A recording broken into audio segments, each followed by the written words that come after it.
दोस्तों, आप सभी लोगों को इंडिपेंडेंस डे की बहुत-बहुत शुभकामनाएँ। मुझे पता है मैं यहाँ पे लेट हो चुका हूँ, लेकिन यहाँ पे मेरे पास एक वैलिड रीज़न भी है कि मैं वीडियो लेट क्यों अपलोड कर रहा हूँ, क्योंकि पीएम मोदी की स्पीच के बाद सेक्टर को फाइंड आउट करना और उसके बाद स्टॉक्स को फाइंड आउट करना, ये कोई आसान काम नहीं है। तो मैंने यहाँ पे सेक्टर प्लस स्टॉक दोनों को फाइंड आउट किया है, कंपाइल किया है और यहाँ पे मैं आप लोगों के सामने वीडियो लेके आ चुका हूँ।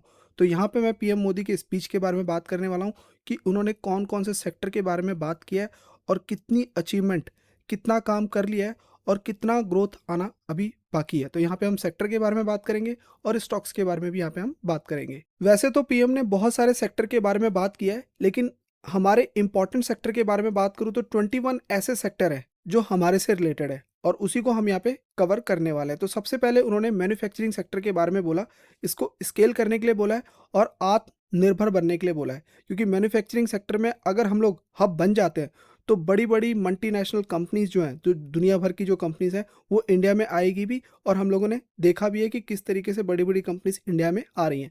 तो इन्होंने एक डेटा सामने रखा कि मोबाइल का जो प्रोडक्शन है, वो लगभग 35x बढ़ चुका है 2014 से। तो वो अपने टेन्योर की बात कर रहे हैं कि हमारे टाइम पे कितना ग्रोथ अभी तक आ चुका है। उसके बाद उन्होंने रेल के बारे में बताया कि रेल में भी 21x ग्रोथ आ चुका है और डिफेंस इलेक्ट्रॉनिक्स में भी 4x की ग्रोथ आ चुकी है सिंस 2014 में। तो इसमें एक बड़ी कंपनी है जिसका बहुत बड़ा रोल अभी तक रहा भी है और एक प्रॉफिटेबल बिजनेस ये कंपनी कर रही है, भारत इलेक्ट्रॉनिक्स। इसके रेवेन्यू की बात करूँ तो 25% की जंप इसके रेवेन्यू में आया है और ऑर्डर बुक 72,000 करोड़ का देखने को मिल रहा है।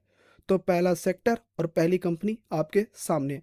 दूसरा उन्होंने बोला कि जो डिजिटल इंडिया है और इनोवेशन है, इसमें भी हम बहुत अच्छा काम कर रहे हैं और आगे भी करने वाले हैं। और किस तरीके का डेटा है, यूपीआई में 100x की ग्रोथ देखी गई है।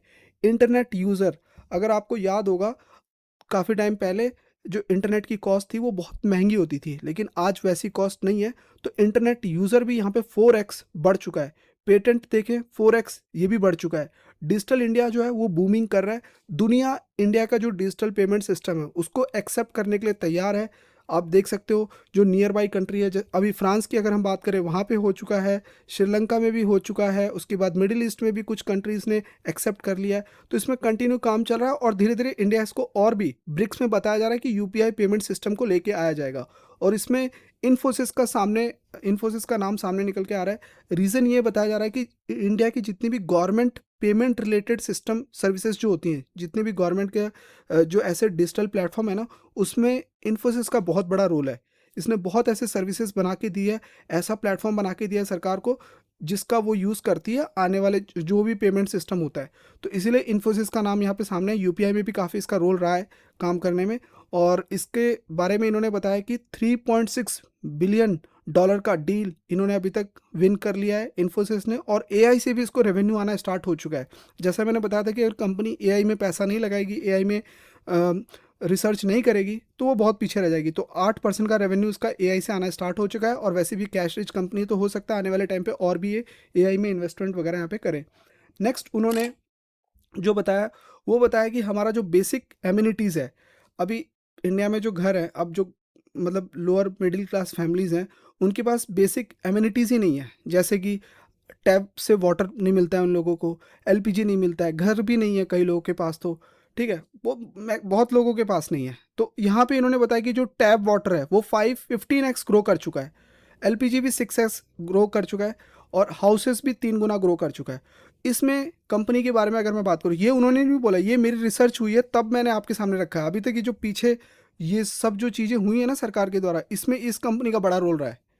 तो यहाँ पे एस्ट्रल लिमिटेड का नाम सामने निकल के आ रहा है। रीज़न ये बताया जा रहा है कि इसने बहुत ज़्यादा जो एस्ट्रल पाइप, जो पाइपें वगैरह जो होती है ना, उसमें बहुत बड़ा क्योंकि इसकी क्वालिटी बहुत अच्छी रहती है और उसका असर आप इसके नंबर में भी देख सकते हो कि 15% का रेवेन्यू है और 48% का पैट इसने रिपोर्ट किया है। तो ये इसकी ग्रोथ है, ये मतलब 48% का पैट में जंप है इसका। और नंबर्स आप यहाँ पे देख भी लोगे कितना है, ईयर ऑन ईयर बेसिस इसका जो 15% का जंप है रेवेन्यू में, कितना है, 1500 से ज़्यादा करोड़ का जो है इसका रेवेन्यू देखने को मिल रहा है। और पैट का नंबर यहाँ पे नहीं है, बट हाँ 48% का जंप यहाँ पे भी देखने को मिल रहा है।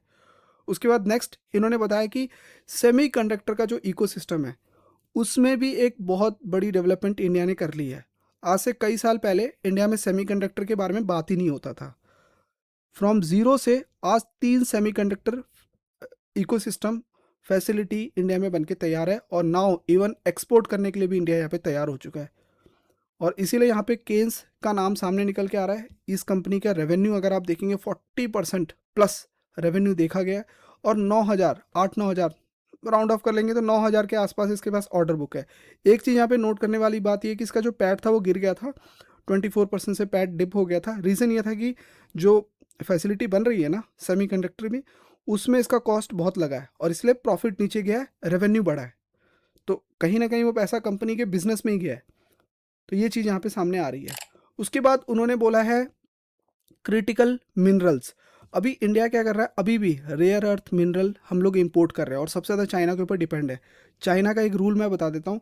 वहाँ पे जो एनवायरनमेंट बचाने वाले लोग ऐसे नहीं होते। वहाँ पे ऐसा आप नहीं बोल सकते हो कि हाँ ये पेड़ नहीं काटना है, यहाँ पे ड्रिलिंग नहीं करनी है, ऐसा आप वहाँ पे नहीं बोल सकते हो। लेकिन इंडिया में अगर आप करोगे तो क्योंकि यहाँ पे इस तरीके का फ्रीडम है कि आप कुछ भी बोल सकते हो, तो इसीलिए यहाँ पे ऐसा कर नहीं सकते। आप कहीं पे भी कुछ ड्रिलिंग नहीं कर सकते, कुछ फाइंड आउट नहीं कर सकते और इसी की वजह से इंडिया बहुत पीछे रह गया है।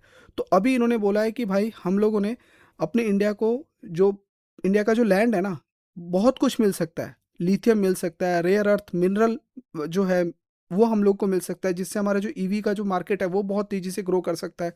क्योंकि इसमें लिथियम वगैरह रेयर अर्थ मिनरल की बहुत ज़्यादा रिक्वायरमेंट होती है जो हम बाहर से इंपोर्ट करते हैं। फिर चिप में भी बहुत ज़्यादा इसका यूज़ होता है। तो इसीलिए यहाँ पे इसका जिक्र उन्होंने किया और हिंदुस्तान जिंक जो है वो इसी में काम करती है, रेयर अर्थ मिनरल में काम करती है और इसके प्रॉफिट में 150% का जंप भी देखा गया है। फिर उसके बाद उन्होंने बोला कि भाई हमारी जो एनर्जी सिक्योरिटी है इसमें भी हम लोगों को काम करना है। न्यूक्लियर पावर प्लांट बनाना है, ब्रीडर बनाने की बात की है, रिएक्टर बनाने की बात की है कि जितना ज़्यादा ये रिएक्टर बनेगा उतना ज़्यादा हम पावर बनाएंगे।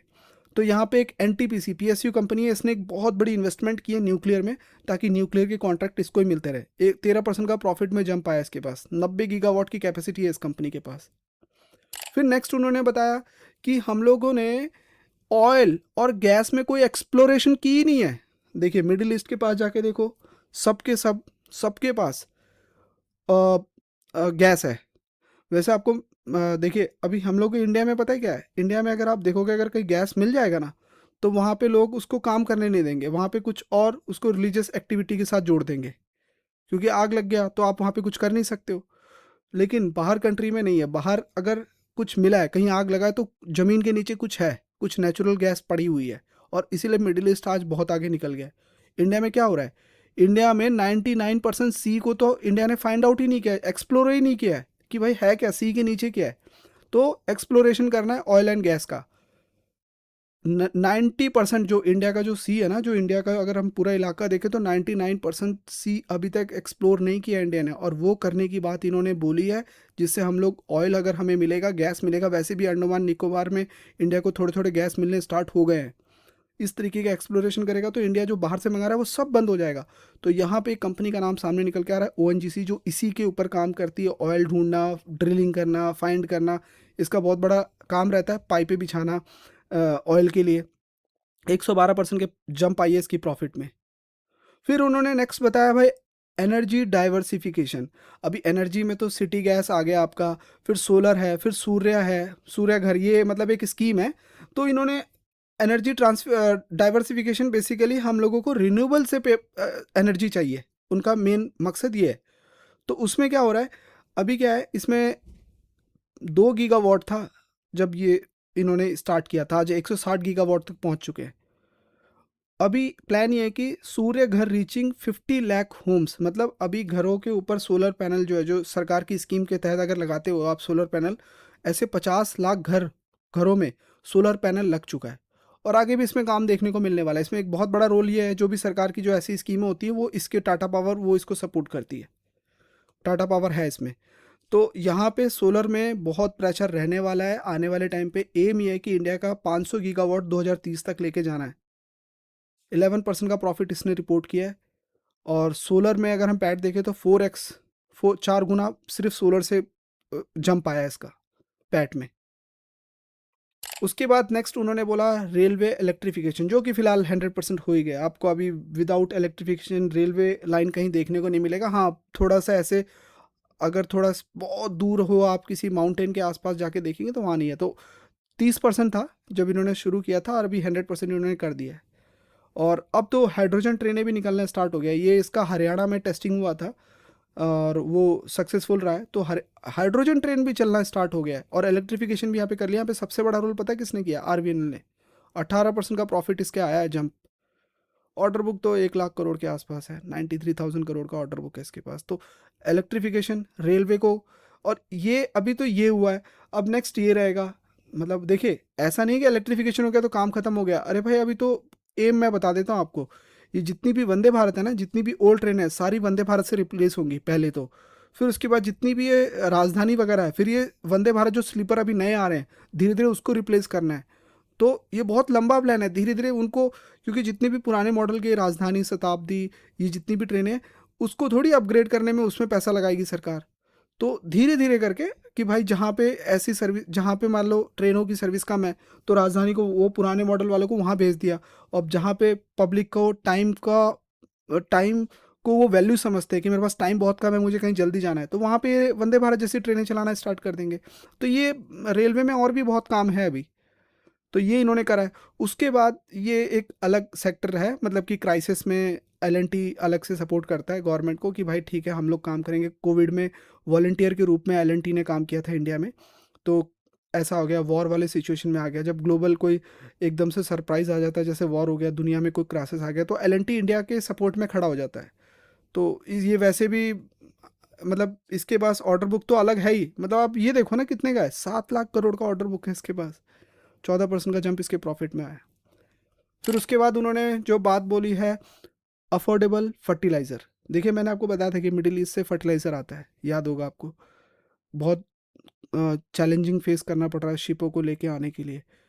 पता है क्या हो रहा है? अभी 3,000 का फर्टिलाइज़र आ रहा है बाहर से, पर सरकार उसको 300 रुपये में बेच रही है, क्योंकि कुछ प्रोटेक्टेड प्राइसिंग, मतलब अपनी तरफ से पैसा वो सपोर्ट कर रही है कि फार्मर्स को प्रॉब्लम ना हो। ये देखने को मिला है, और इसका असर कंपनी के नंबर्स पे भी आएगा। अभी कोरोमंडलम है जो फर्टिलाइजर मंगाती है इंटरनेशनल लेवल से बाहर से, 15% का रेवेन्यू जंप आया, बहुत अच्छी बात है। लेकिन मार्जिन कहाँ है, प्रॉफिट किधर है?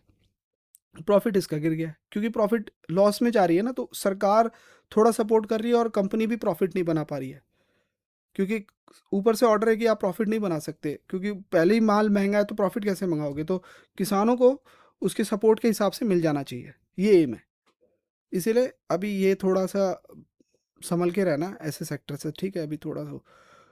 उसके बाद नेक्स्ट उन्होंने बोला है कि ट्रेड और एक्सपोर्ट में भी अपॉर्चुनिटी है। बहुत बड़ी बात बोली है, थोड़ा ध्यान से देखिएगा। उन्होंने बोला है कि अभी 40 कंट्री के साथ एफटीए साइन कर लिया है इंडिया ने। एफटीए, फ्री ट्रेड एग्रीमेंट, हम अपना माल बेच सकते हैं, उनका माल हमारे पास आएगा। उसमें उन्होंने खासकर, आपने अगर स्पीच सुनी होगी तो उन्होंने टेक्सटाइल और एमएसएमई का नाम लिया है कि भाई आप लोग ध्यान दो, आप लोगों के पास एक बड़ी मार्केट खुल गई है, बेचो माल बेचो, क्वालिटी, लेकिन हाँ, क्वालिटी में कॉम्प्रोमाइज़ नहीं होना चाहिए। ये नहीं कि आप माल बेचने निकल गए और बाहर वाले की क्वालिटी अच्छी है तो फिर आपका माल नहीं बिकेगा। क्वालिटी आपकी अच्छी होनी चाहिए और प्राइस कम होना चाहिए, ताकि कोई हाथ लगाए और वो चीज़ उसको उठा ले। तो यहाँ पे केपीआर मिल का नाम आ रहा है, क्योंकि एक टेक्सटाइल बेस्ड कंपनी है, और क्यों इसके प्रॉफिट में भी यहाँ पे आप देख सकते हो जंप आया, और एफटीए का फ़ायदा भी उठा रही है। फिर उसके बाद उन्होंने बोला है भाई, विकसित भारत के लिए यूथ को एड्रेस किया है। और यूथ को किस तरीके से सपोर्ट करेंगे आप? यूथ को क्या चाहिए? जब आप एजुकेशन कंप्लीट कर लेते हैं, पढ़ाई कर लेते हैं, आप मतलब 12th तक तो आपको कुछ नहीं करना है, 12th तक तो आपने पढ़ाई कर ली। जब आप कॉलेज में जाते हैं, उसके बाद आपको रिसर्च वगैरह करनी है। रिसर्च करने के लिए कॉलेज के बाद भी आप कह लीजिए, रिसर्च वगैरह जब आप करते हैं तब आपको पैसे की रिक्वायरमेंट होती है। अगर आपको कुछ डेवलप करना है ना, अपने नाम से कुछ पेटेंट फाइल करना है, कोई कोई ऐसा प्रोडक्ट बना के दिखाना है जो दुनिया आपका नाम रखे। अब यहाँ पे आप देखिए, जैसे कोई ड्रोन बना रहा है, कोई रॉकेट बना रहा है, अभी हम लोगों ने देखा, भी रॉकेट भी लॉन्च हो, प्राइवेट कंपनी है ना, तो उसके लिए 1 लाख करोड़ का फंड एलोकेट कर दिया है गवर्नमेंट ने। और ये फंड ऐसा नहीं कि कुछ भी बनाने आप बैठ गए, स्पेस से रिलेटेड होना चाहिए, ड्रोन से रिलेटेड होना चाहिए। और उसमें आइडिया फोर्स का नाम सामने निकल के आ रहा है। 437% का रेवेन्यू जंप आया है इसका। 300 करोड़ का इसके पास ऑर्डर बुक भी देखने को मिल रहा है। ओके, उसके बाद उन्होंने बताया हम लोगों को एजुकेशन में भी वो चेंजेस लेके आने का प्लान चल रहा है। फ्री एजुकेशन की बात वो कह रहे हैं, बट वो लंबा चैलेंज है। दूसरा टॉपिक उन्होंने ये बोला है कि 650 यूनिवर्सिटीज़ वगैरह बनेगी, काम बन भी रहे हैं, काफ़ी बन चुके हैं, लेकिन एक टारगेट है कि हाँ 650 बनाने हैं पूरे। 10,000 अटल ट्रिंकिंग लैब भी बनेंगे स्कूल्स में। ये कॉलेज में नहीं है, स्कूल्स में। क्या है ये वो लैब्स होते हैं जहाँ पे आप प्रैक्टिकली कोई प्रोडक्ट बनाते हो। जैसे आपने रोबोट बना लिया, कोई टेस्टिंग कर ली, वो आपने करके दिखाया प्रोजेक्ट में। स्कूलों में होता है ना, जब आपको ऐसा इस तरीके के प्रोजेक्ट सबमिट करने होते हैं, तो इस तरीके के लैब बनाने जा रहे हैं जहाँ पे वो बच्चों को पूरा जो कंपोनेंट वगैरह वो मिलेगा, और छोटे छोटे टूल्स के साथ वो एक प्रैक्टिकल प्रोडक्ट बना के दिखा सकते हैं। रोबोट हो सकता है, ड्रोन हो सकता है, कुछ भी हो सकता है। तो ये चीज़ उन्होंने बोली है फॉर एजुकेशन सिस्टम के लिए। NIIT लिमिटेड एक एजुकेशन इंस्टीट्यूशन है, तो इसलिए इसका नाम यहाँ पे सामने आ रहा है। उसके बाद उन्होंने बोला है कि इंडिया में स्टार्टअप, स्पेस और AI जिस स्पीड से ग्रो कर रहा है वो एक्सपोनेंशियल है, बहुत ही फास्ट ग्रो कर रहा है। स्टार्टअप, अभी इंडिया में 2.5 लाख स्टार्टअप हैं जो अच्छा खासा अपना बिजनेस रन कर रहे हैं। हाँ, हो सकता है कि टैक्स पे करने के बाद प्रॉफिट थोड़ा लॉस हो सकता है, बट एबिटा तक वो लोग अपने बिजनेस को रन कर रहे हैं। टैक्स में कभी लॉस हो रहा है, कभी प्रॉफिट हो रहा है, बट नाउ वो कह रहे हैं एक्टिव है। अब यहाँ पे प्रॉफिटेबल है कि नहीं है सारे के सारे, ये नहीं कोई कह सकता ना कि सारे बिजनेस आपके प्रॉफिटेबल है। चैलेंजेस होते हैं, सबका माल नहीं बिकता है। तो 2.5 लाख अभी एक्टिव स्टार्टअप है। दूसरा, made in India rocket launch कर दिया है इंडिया ने, सबने देखा। AI का समिट भी इंडिया ने होस्ट किया, और AI समिट होस्ट में और मेक इन इंडिया रॉकेट बनाने में हिंदुस्तान यूनिलीवर का सॉरी हिंदुस्तान एरोनॉटिक्स का नाम सामने आ रहा है, क्योंकि रॉकेट बनाने में भी इसने बहुत सपोर्ट किया। और AI जो होस्ट हुआ था इंडिया में भी रिसेंटली कुछ टाइम पहले, उसमें होस्टिंग में भी HAL ने काम किया था। और ऑर्डर बुक देखोगे तो ये एक, देखिए ये इंडिया की ना एक मतलब पहचान बन चुकी है। 15% का प्रॉफिट इसने जंप लगाया, और 2.5 लाख करोड़ का ऑर्डर बुक लेके बैठी हुई है ये।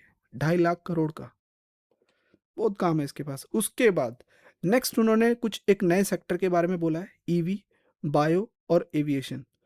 इन्होंने बोला है कि जो EV है ना, इंडिया में पहले 1.5 लाख बिकी थी, पहले के हिसाब से कंपेयर करें तो। आज 25 लाख EV की गाड़ियां बिकी है। तो एक तो ये जंप आया ईवी में, देख रहे हो कैसा ग्रोथ आया ईवी में, एक वो जंप आया। दूसरा, made in India C295 aircraft successfully India ने बना दिया। ये इंडिया का है, ये इंडिया ने बनाया है एयरक्राफ्ट। और इसमें टाटा मोटर का नाम इसलिए सामने निकल के आ रहा है बिकॉज टाटा मोटर ईवी में काम करती है। दूसरा, टाटा मोटर टाटा ग्रुप की ही कंपनी है। टाटा ग्रुप में एक टाटा एडवांस कंपनी है जिसने ये एयरक्राफ्ट में बहुत बड़ा रोल प्ले किया है, पार्टनरशिप किया है, फंडिंग की है, टेक्नोलॉजी ट्रांसफ़र की है, और इंजीनियरिंग की है। और उसके बाद इस तरीके का एयरक्राफ्ट बना के इन्होंने तैयार किया जो कि एक मेड इन इंडिया एयरक्राफ्ट है। इसलिए टाटा मोटर का नाम यहाँ पे आ रहा है सामने, जिसने 23% का जंप दिखाया अपने रेवेन्यू में। उसके बाद नेक्स्ट उन्होंने बोला है जो रूरल एरिया है, गांव वगैरह जो है, उसको कैसे ग्रोथ करनी है। तो यहाँ पे क्या हुआ है, मतलब जो रूरल एम्पावरमेंट अभी क्या है, हमारे जो इंडिया में जो लोअर मिडिल क्लास फैमिलीज हैं ना, कईयों के तो केस कोर्ट में चल रहे हैं। इनकी ज़मीन के पेपर, कोई किसी के ऊपर कोई केस चल रहा है कि ये इसकी ज़मीन नहीं है, वो उसकी ज़मीन नहीं है, ठीक है, ऐसा केस चल रहा है। ऐसे केस को, सारे प्रॉब्लम को सरकार ने जो सॉल्व किया है अभी, मतलब ऐसे केस को रिजॉल्व कर दिया है। ऐसे प्रॉपर्टी की कॉस्ट लगभग 140 लाख करोड़ बताई जा रही है, जो प्रॉपर्टी अभी इन्होंने रिजॉल्व की है। और जिसकी वो प्रॉपर्टी थी, गरीबों की थी, जिसकी प्रॉपर्टी थी, उनके प्रॉपर्टी के कार्ड जो है वो उनको दे दिया, हैंड ओवर कर दिए हैं। कितने लोग हैं ये? 3.25 करोड़ फैमिलीज जो हैं, इनको प्रॉपर्टी के कार्ड दे दिए गए हैं। अब पता है क्या होने वाला है, इतने लोग ये क्या करेंगे, इतने लोगों को प्रॉपर्टी का कार्ड मिल गया है, अब ये बैंक के पास जाएंगे तो कोलेट्रल रखेंगे। क्या कोलेट्रल रखेंगे? प्रॉपर्टी के पेपर रखेंगे, और उससे वो लोन ले लेंगे बैंक से कि भाई हमने ये काम करना है थोड़ा बहुत। जो जमा करेगा ठीक है, नहीं जमा करा तो बैंक उसको बेचेगा प्रॉपर्टी को। तो यहाँ पे एक तरीके से बैंक को एक बहुत बड़ा बेनिफिट मिलने वाला है। और पूरे पैन इंडिया में अगर देखें तो प्राइवेट जो जल्दी लोन देता है, अब SBI जाओगे तो चक्कर बहुत लगाएंगे, तो SBI का, HDFC का नाम सामने आ रहा है बिकॉज ये लोन जल्दी प्रोसेस करते हैं। और भी आप इसमें देख सकते हो, ये इन कंपनी ने इसमें काम किया है इसलिए इनका नाम सामने आ रहा है। तो 15%, 5% प्रॉफिट रिपोर्ट किया है, बाकी एडवांस है 12% इनके। उसके बाद उन्होंने डिफेंस के बारे में बोला है। डिफेंस में जो ग्रोथ आई है, डिफेंस एक्सपोर्ट 50x हो चुका है सिंस 2014 से, समझ रहे हो? 50 गुना बढ़ चुका है, 50 गुना। अभी इंडिया ना अभी जो लास्ट एक कॉन्फ्लिक्ट हुआ था इंडिया का, उसके बाद से जो ग्राफ है ना इंडिया का, पहले तो चलो थोड़े थोड़े करके ऑर्डर आ रहे थे, लेकिन अभी ये जो लास्ट कॉन्फ्लिक्ट हुआ है उसके बाद से तो इंडिया का ग्राफ बहुत तेज़ी से ऊपर जा रहा है। और उसमें कुछ खासकर जैसे आकाश एयर डिफेंस सिस्टम, ब्रह्मोस, इस तरीके की जो मिसाइलें हैं, इसका एक अलग ही लेवल पे डिमांड आ चुका है और उसमें भारत डायनेमिक का नाम आ रहा है। 100+ कंट्री अब लिस्ट में शामिल हो चुकी है जिनको इंडिया से डिफेंस प्रोडक्ट चाहिए। 545% का प्रॉफिट रिपोर्ट किया है, 26,000 करोड़ का ऑर्डर है इसके पास। उसके बाद उन्होंने नेक्स्ट जो बोला, उन्होंने बताया कि भाई वुमेन लेड डेवलपमेंट करना है। अब ये क्या है, देखिए अभी क्या हो रहा है कि इंडिया में जो वुमेन की अगर हम बात करें, यहाँ पे इन्होंने बोला है ये जो लखपति दीदीज इसका नाम है। तो इसमें क्या है कि अभी जैसे वुमेन है, अभी उनको उनके पास कोई चीज़ है, काम करना है उनको, मतलब कि उनके पास वो कुछ बेचना चाहती हैं, कुछ करना चाहती हैं, तो वो कैसे करेंगी। तो यहाँ पे सरकार मतलब बैंकों से उनको लोन चाहिए कि हाँ मेरे पास ये प्रोडक्ट है, मेरे पास खेत है, मैंने सब्जी बेचनी है, कोई घर से कुछ मिट्टी का बर्तन बना दिया, किसी का टेक्सटाइल का कपड़ा है, खादी का कपड़ा है, ये बेचना है। तो इसके लिए इन्होंने क्या करना है, इन वुमेन्स ने क्या करना है, पैसे लेने हैं, तो बैंक से लेंगे पैसा, तो इसमें ये बहुत रोल प्ले करता है, ये वुमेन को फंडिंग वगैरह बहुत देता है ये बैंक। तो इसने फंडिंग दी, इन्होंने अपना प्रोडक्ट बेचना स्टार्ट किया। प्रोडक्ट बेच के आपको पता है इन लोगों ने कितने, 3 करोड़ लखपति दीदीज, मतलब इन्होंने every community earning 1 lakh, 1 lakh रुपए तक ये कमा रही हैं अब। इस तरीके की ग्रोथ आई है और इसीलिए यहाँ पे इस सेक्टर के बारे में भी बात हुआ, बैंकिंग सेक्टर के बारे में, जिसमें इसका नाम सामने निकल के आ रहा है। तो वो आप जैसे देख सकते हो कि कौन जो लोअर मिडिल क्लास हो गया, एम्पावरमेंट, अगर वुमेन को सपोर्ट करने वाला बैंक कौन सा है, उस तरीके से भी हम देख सकते हैं। प्रॉफिट इसका 207% से ग्रो किया है। उसके बाद उन्होंने बात की है एक्सपेंडिंग सोशल सिक्योरिटी। अभी इसमें पता है क्या है कि अब अभी इन्होंने एक नंबर सामने रखा है कि पहले 25 करोड़ लोगों के पास सिर्फ सोशल सिक्योरिटी कवरेज था, अभी 100 करोड़ इंडियंस के पास सोशल सिक्योरिटी कवरेज आ चुका है। 100 करोड़ इंडियंस के पास 4x ग्रो कर चुका है। तो इसमें ना तरह तरह के हैं, जैसे आयुष्मान भारत हो गया, और उसके बाद ईपीएफओ हो गया, और टर्म इंश्योरेंस भी हो गया, बहुत तरह के इंश्योरेंस हो गए। तो ये टोटल की बात हो रही है। अभी जैसे किसी के घर में किसी की अचानक डेथ हो जाती है और पीछे घर में कोई है नहीं पैसा देने वाला, तो अगर आप इस तरीके का इंश्योरेंस लेते हैं तो वो सेफ सिक्योर रहता है। तो यहाँ पे इंडिया का जो इंश्योरेंस है वो भी कवर हो गया करीब 100 करोड़, और ये सिक्योरिटी की बात होती है आपकी, अगर आप इस तरीके का इंश्योरेंस लेते हैं। उसके बाद उन्होंने, और इसीलिए यहाँ पे ना इसका नाम सामने आ रहा है एलआईसी का, इंश्योरेंस में तो यही है ना, और भी है, बट सस्ते रेट में लोगों को समझाने में, गांव तक अगर किसी की प्रेजेंस है तो एलआईसी की है। फिर उसके बाद लास्ट अगर मैं बात करूँ तो आयुष्मान भारत।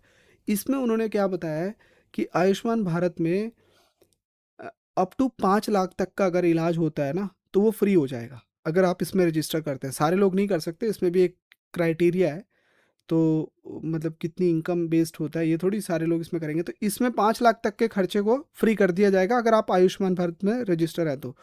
अब इसमें क्या हुआ है कि ऐसी 2 लाख फैमिली हैं जिनका मेडिकल बिल जो था वो फ्री हो गया टोटली, क्योंकि उन्होंने इसमें रजिस्टर करवाया हुआ था आयुष्मान भारत में।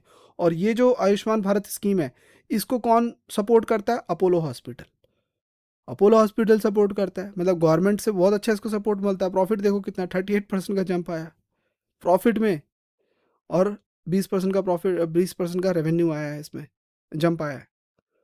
तो ये बड़ी डेवलपमेंट्स हुई हैं। अब वीडियो काफ़ी लंबी हो चुकी है, और मैं आप लोगों को ना नेक्स्ट वीडियो में, ये तो आप लोगों ने वीडियो देख ली सारी चीज़ें, तो इसी का समराइज करके मैं तीन तीन कंपनी को मैं निकालने वाला हूँ। और अपने मेंबर्स में, अगर आपने इसको ज्वाइन नहीं किया, मैंने आपको बोला है सिर्फ 2 महीने आप स्टॉक बाय करने के लिए तैयार है, लेकिन आप कोई एक ऐसी चीज़ सीखने के लिए तैयार नहीं जहाँ पे आपको इनसाइड इन्फॉर्मेशन मिल रही है। कई लोग आए हैं, बट अभी भी जिन लोगों को जो सवाल कर रहे हैं कमेंट में पूछ रहे हैं, आप लोग जाएं, ज्वाइन करें। कोई कॉस्ट कुछ भी नहीं है, सिर्फ 2 महीने की बात है। आपके 100-200 रुपये, आप जाके बर्गर खा लो, 100-200 रुपये ख़त्म है। तो वो आपने सिर्फ वही पे करना है, 2 महीने की बात है। उसके बाद ये उससे भी नीचे चला जाएगा। ओके, यहाँ पे मैं क्या करने वाला हूँ, अब इसमें मैं क्यों बता रहा हूँ आपको, यहाँ पे मैं डालूंगा एक वीडियो। उस वीडियो में मेरा होगा समराइज ऑफ दिस वीडियो, कि भाई ये जो सेक्टर है, आप देखो, ये जो मैंने बताया ना, इसी में से ही मैं कुछ सेक्टर उठा के उसमें मैं कुछ कंपनीज फाइंड आउट करके मेंबर में अपलोड करूँगा कि कहाँ पे ग्रोथ ज़्यादा है, कौन सी कंपनी उसमें काम कर रही है, वो चीज़ मैं वहाँ पे बताने वाला हूँ। ठीक है, स्टडी हम लोग करेंगे, तो इसीलिए आप इसको जाके फॉलो कर सकते हैं। इस वीडियो में इतना ही, मिलते हैं नेक्स्ट वीडियो में, तब तक के लिए बाय बाय, टेक केयर।